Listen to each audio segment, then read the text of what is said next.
So I'd like to present a little bit of an update on this fractal theory that I've been presenting for ages now.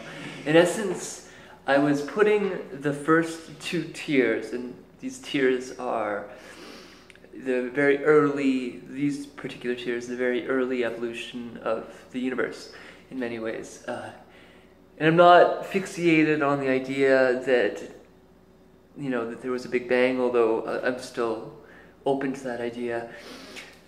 But I still think, nevertheless, there is this evolutionary process. So those two tiers I was placing on using Wilbur's model, the left and the right hand quadrants. So broadly speaking, in the center I was placing it gross material matter, that's to say atoms and all the early systems, protons and so forth. I was placing that in the left-hand quadrant, and then I was placing vital life in the right hand in the center, not really associated with the upper right or lower right or upper left, lower left, kind of in the center. And this whole thing, it sounds weird, it has a whole backstory to it, so I can't really, you have to dig into fractal dynamics to understand why I'm kind of halfway placing them in quadrants. But all that said, the new iteration of it that I've been thinking of actually places this kind of gross matter to some extent in the upper center and the vital life in the lower center. And what that is to say, what I'm trying to say with this is the idea that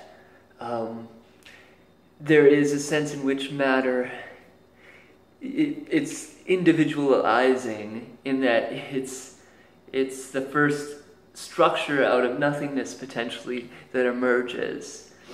And then the lower vital life has more of a social element to it, in that it's binding cells together to create life, to grow.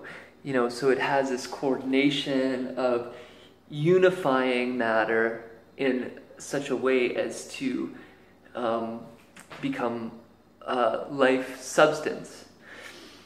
And then I was going to say, broadly speaking, reptilian life, upper left, broadly speaking, mammal life, lower left, broadly speaking, human, complex neocortex beings, that would include things like dolphins, perhaps, upper right, and then probably neo-humans, whatever you want to call that, where there's emerging with technology probably, or enhanced chemistry systems, probably more that direction, but use of massive levels of technology, lower right.